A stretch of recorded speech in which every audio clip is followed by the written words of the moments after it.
I'd like to invite George Barany, Deb's father, to share his version of how these two disciplines, how faith and science come together.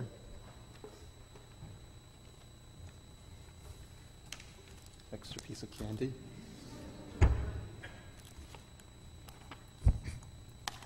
Shabbat Shalom. This morning, Deborah read to you from the book of Numbers, certainly apt given her interest in mathematics. And actually, as I see her teammates from the Sugar basketball team, I'm thinking of uniform numbers. She's number 33. This portion of Torah covers a difficult 40-year period when the Israelites were wandering the desert, having successfully completed the exodus from Egypt, but having not yet been delivered to the promised land. All this happening some 34 centuries ago. The text touches on a myriad of issues and subjects, ranging from leadership strategies, to xenophobia, to sibling rivalry, to rules for how to make up Passover. I wish some of my students had known these rules about make-up exams, to specifications for menorahs. From this rich menu, my daughter was most intrigued by the mention of silver trumpets, and earlier provided you with an interesting analysis informed by her own love for and talent in music. So far, so good. And by the way, I can't help mentioning, it's explained to me that the Bible is full of hidden meanings, and so you say allegory, but leave it to Deborah to come up with typagory.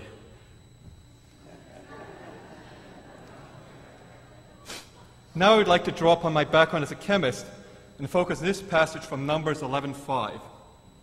We remember the fish that we used to eat free in Egypt, the cucumbers, the melons, the leeks, the onions, and the garlic.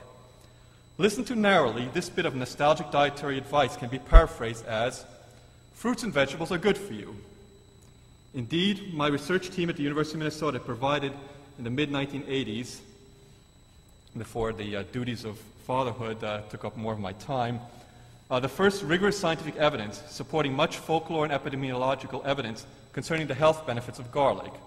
Thus, we cooked up the presumed active ingredient of garlic, a relatively simple chemical structure called allyl methyl trisulfide, and showed that this pure synthetic material, artificial garlic if you will, prevented the induction of certain cancers in laboratory rats. Whenever lecturing about this work, I would start by reminding my audience how it was all predicted in the Bible. But only in recent weeks, while preparing this Devar Torah, did I learn and understand the fuller context of the quotation from Numbers.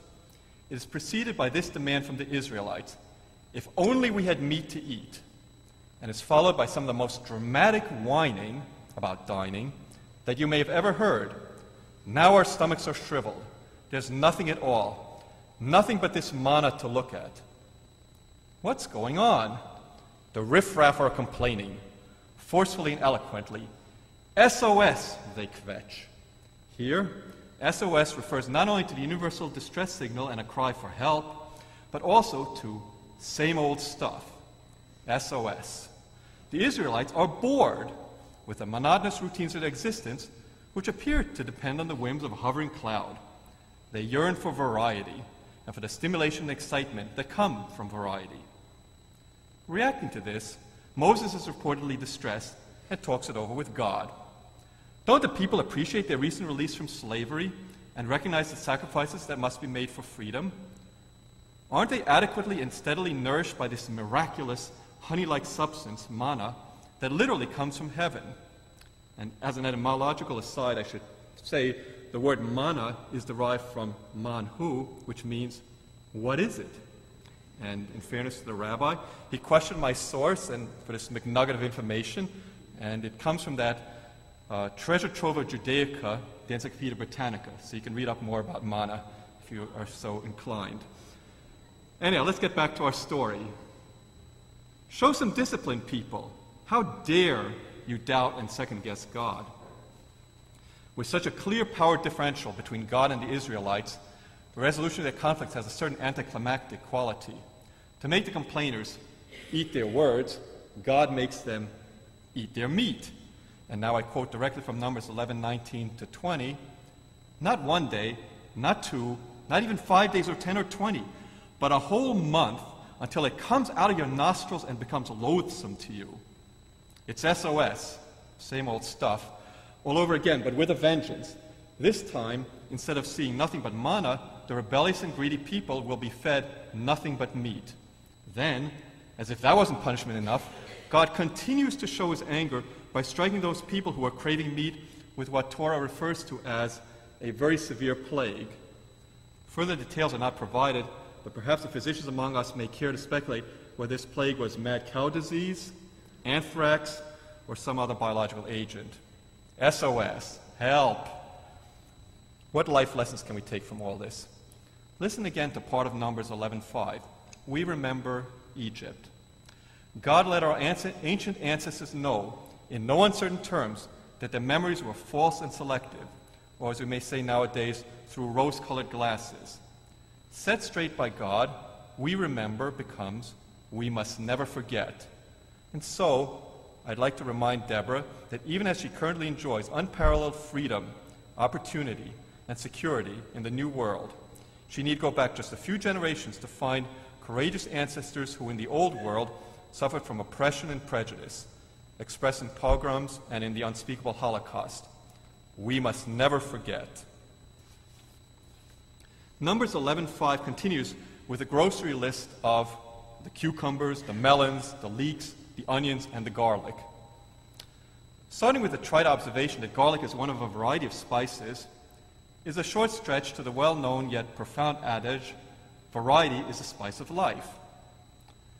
I would like to side with those scholars and commentators who validate the Israelites' hunger for new challenges and experiences as a way for a better, more rewarding, and fully tolerant future. As an initial illustration that stays with our nutritional culinary theme, when my brother and I were growing up in New York, our mother, who, as the rabbi pointed out, unfortunately, dearly would like to be with us today, had the following slogan: serve leftovers with variety. In fact, the original meal has never been found. Variety is the spice of life. That's the essence of biological evolution and the capability of species to survive outside stresses, and by the way, a powerful argument against cloning. Here's some more food for thought. The catchphrase molecular diversity provides intellectual underpinnings for the field of combinatorial chemistry, or libraries, which represents an exciting new paradigm in the never-ending quest to discover and develop life-enhancing drugs. Variety is the spice of life. Most important, the need for variety is evident when building vibrant organizations, institutions, cultures, and societies. And a microcosm of this I see when looking out at you. Deborah's friends, family, fellow students, teammates, band members, teachers, coaches, rabbi, and cantor. With your creative synergy, love, and, dare I say, chemistry, Deborah is blessed. Thank you all for making this day special.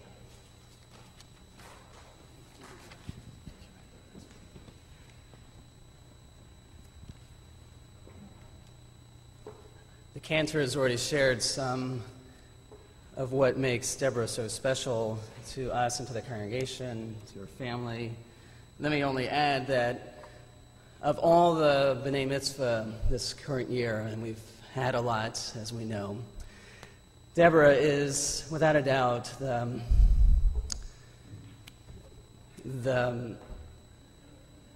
most recent bat mitzvah of this year. With apologies to Milton Berle and thanks to George Barany for that joke. And now my prayers and blessings will be private with Deborah as I invite her to come to join me at the Ark.